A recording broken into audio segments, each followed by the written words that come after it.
And gentlemen, and a very warm welcome from my side. My name is Marco Borchert and my colleague's name is Rosemary Baku. Thank you very much, Marco, and a very warm welcome from my side as well.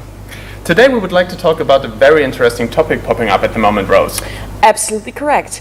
News is popping up about a very secret project from Google called Project Dragonfly. Project Dragonfly? What does it mean?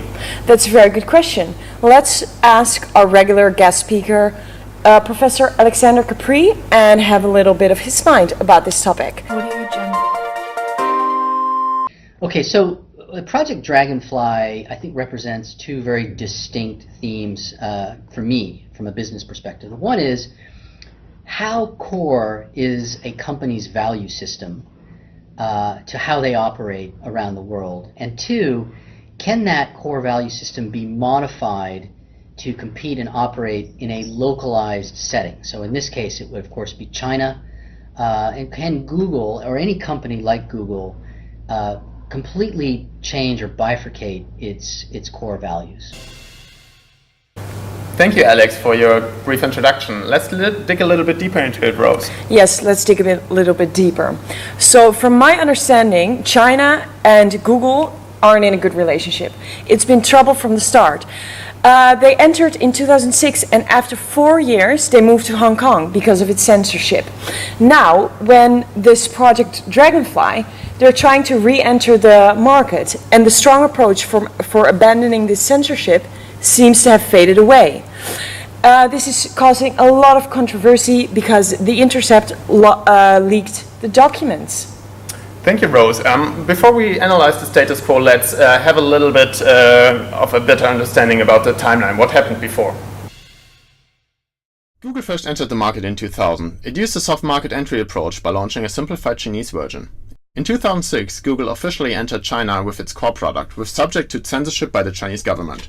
In 2009, Chinese government blocked YouTube due to the footage shown Chinese security forces beating Tibetans.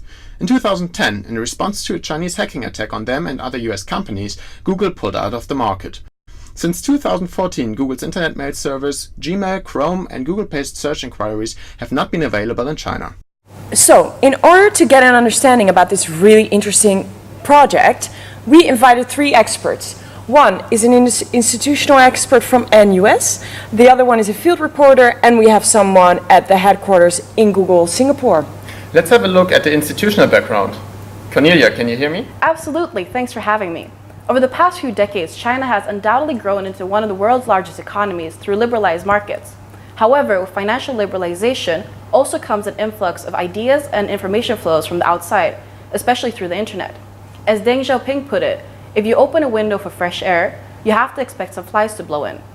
Therefore, the current government has placed quite a lot of effort to protect its values and ideologies by attempting to regulate the information flow and separating the open economy from social liberalization. The deliberately vague language used in the Constitution gives the government quite a lot of freedom to interpret and intervene into the free media and free press. Currently, China is one of the most heavily internet-censored countries in the world, being only surpassed by that of North Korea. Control over the internet usage is called the Golden Shield Project by the government, but is also colloquially referred to as the Great Firewalls of China, which filter, restricts, blocks, or even alters information displayed online. Foreign social media platforms have been banned, and even the local ones are occasionally blacked out by the Great Cannon, a tool that floods a website with traffic to make it crash during times of controversy and instability, such as during the anniversary of the Tiananmen Square massacre. As China has more than 750 million internet users, some refer to the efforts to maintain public opinion as China's biggest engineering project. Rather than approaching the internet as an infinite abstract cloud without limits, China's managed to delimit it to a sort of internet with specified boundaries, filters, and borders, aligned with those specified in their own country, to achieve cyber sovereignty from the rest of the world. This essentially means that any foreign actor that wants to play in this market has to follow its rules, regardless of what notions we may have about the free internet in other parts of the world. So Cornelia, if I understand this correctly, this would mean that if Google re-enters the Chinese market, that they will obey with the censorship? Well, from an ethical point of view, it remains unclear why Google is actually considering to re-enter the market. Nevertheless, let's have a closer look on why they want to consider it. In today's world, China represents an enormous business opportunity that no one wants to miss. The economic strength of the country is impressive, It is the world's second largest economy behind the United States in terms of nominal GDP. The country has shown the fastest growth rates in internet use. In 2010, it represented 303 million internet users. Just 8 years later, this number has more than doubled to 800 million users, representing nearly as many internet users as India and the US combined.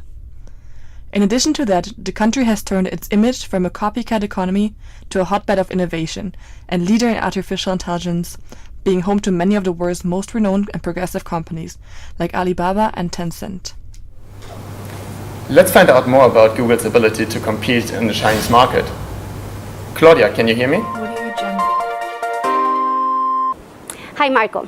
So Google is famed for collecting broad data about online activity and mining it smartly to sell ads and improve its services. In China, Google would start almost from a blank state compared with its local rivals, taking away this competitive advantage.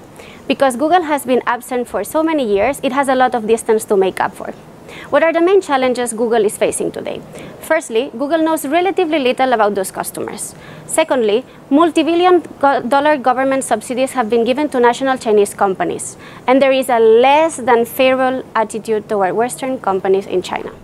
The years of absence within the Chinese market has left room for strong competitors such as Baidu, Houzhou, and Sogou. They have succeeded in wresting a portion of China's search market for themselves. Baidu being the clear leader, known as the Google of China, which serves about 60% of all searches. But the strategies they have used to do that would not be easy for Google to emulate. Leverage of companion internet products, partnership with other companies, as well as integration with local giants will not be easy for Google. Being aware of the differences of doing businesses in Asia has been proved by the failure of major giants such as Uber and Amazon. Microsoft launched Bing in China in 2009, tweaking its brand already. So Microsoft Bing search engine has been quietly serving and censoring the search results inside China. But it has never won more than a tiny fraction of the Chinese searches.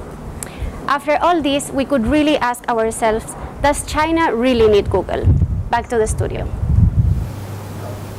So, thank you very much, Claudia, for this really interesting assessment about the economic value of Google in China. But the news seems to be more on the ethical debate of this project. Not only the Google employees, but also US politicians and even the other institutions are very concerned about this project. So, let's go to our field researcher, Sarah, and see about what the opinions are. Good afternoon. I'm here at NUS campus to find out about the public opinion on Project Dragonfly. Let's see what the students think about Google's potential re-entry into the Chinese market.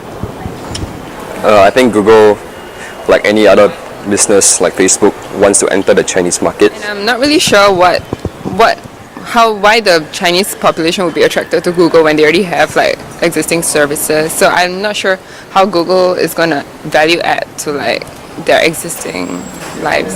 I think maybe some people would say it's pretty hypocritical.